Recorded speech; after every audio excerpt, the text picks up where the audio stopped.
সম্মানিত দিনী ভাই বোন, আবু হুরায়রা রাদিয়াল্লাহু তাআলা আনহু বলেন, রাসূল সাল্লাল্লাহু আলাইহি সাল্লাম বলেছেন, তিন শ্রেণীর মানুষ জান্নাতে যাবে না, কখনো যাবে না।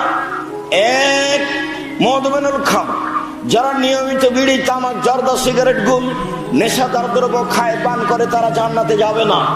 দুই, আর রাজালাতু মিনান নিসায়ে, পুরুষের বেশধারী নারী, যারা পুরুষের জুতা স্যান্ডেল পরে, যারা পুরুষের শার্ট প্যান্ট পরে, যারা পুরুষের পোশাক পরে, তারা জান্নাতে যাবে না। এক মিনিট, উপস্থিত বৈঠকের দিনী মুসলিম মন, একটু এই ছেলেরা, কান খাড়ো করে রাখো আমার দিকে। দিনী মুসলিম ভাই বোন যারা আশেপাশে আছেন, তারা একটু খেয়াল করেন। খুব শক্তভাবে খেয়াল না করলে কথা আপনি ধরে রাখতে পারবেন না। মাররান নবী সাল্লাল্লাহু আলাইহি সাল্লাম নিসায়ে, আল্লাহর নবী ঈদুল ফিতরে অথবা ঈদুল আজহাতে ঈদের মাঠে গেলেন। ঈদের মাঠে গিয়ে মহিলাদের সামনে দিয়ে যাচ্ছেন। তখন মহিলারাকে বলছেন, ইয়া মাশারান নিসা, ও মহিলাদের জামাত শোনো, ইন্নী উরিতুকুন্না আকসারা আহলিন নারিন নিসা, আমি তোমাদেরকে বেশিরভাগ জাহান্নামে দেখলাম। জাহান্নাম বলতে নারী আর নারী, জাহান্নাম বলতে নারী আর নারী, জাহান্নাম বলতে নারী আর নারী। তখন মহিলাগণ বলে বসলো, আল্লাহ রাসূল, বেমা ইয়া রাসূলুল্লাহ, মহিলারা জাহান্নামে কেন বেশি যাবে? তখন আল্লাহ রাসূল তিনটা কথা বললেন। এক, তুকসিরনাল্লাহ, মহিলারা বেশি বেশি অভিশাপ করে, মহিলারা বেশি বেশি বদনাম করে, মহিলারা ছোট কথার পিছনে লেগে থাকে, মহিলারা বেশি বেশি বদনাম করে, মহিলারা বেশি বেশি অভিশাপ করে, এর কথা ওর কথা লাগিয়ে বেড়ায়, এই সেই কাজে ব্যস্ত থাকে, এই কারণে জাহান্নামে যাবে। দুই, ওয়াকফুরনালাসিরা, স্বামীকে মানে না, এই জন্য জাহান্নামে যাবে, স্বামীকে মানে না, এই জন্য জাহান্নামে যাবে। তিন, এবার আবার বলছেন, এই শোনো উপস্থিত বৈঠকের মহিলারা, শোনো, মা রাআইতু মিন নাকিসাত আকলিন ওয়া দীন,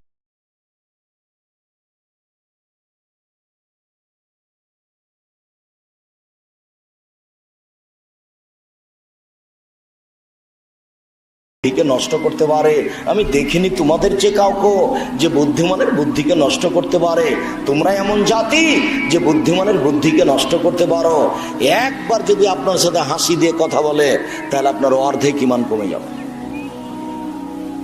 আপনি এখন বক্তব্য শুনছেন, এখন হেঁটে যান, ওই যে আপনার ভাতিজি ওখানে দাঁড়িয়ে আছে মাথায় কাপড় না দিয়ে, যতক্ষণ পর্যন্ত আপনি আর না হচ্ছেন ততক্ষণ পর্যন্ত আপনি দেখতে থাকবেন। এর জন্য আমি দায়ী নয়, এর জন্য আপনি দায়ী। এ মেয়ে,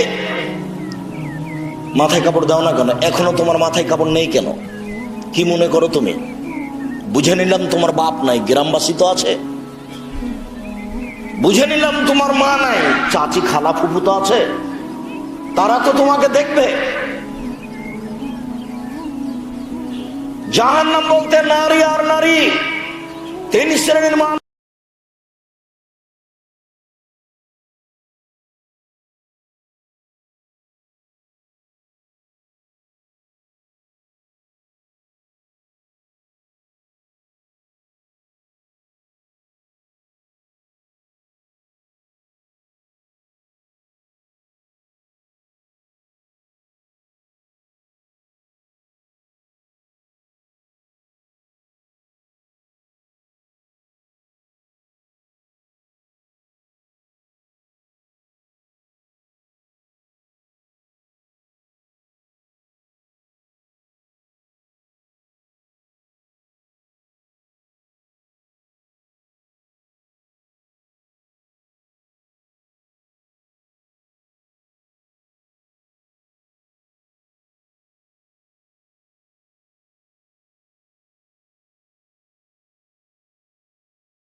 বলছেন যে আমি কবরের পাশে যাই তো মনে করি এটা আমার স্বামীর কবর, তাই আমি মাথায় কাপড় দিলে স্বাভাবিক ভাবে যাই।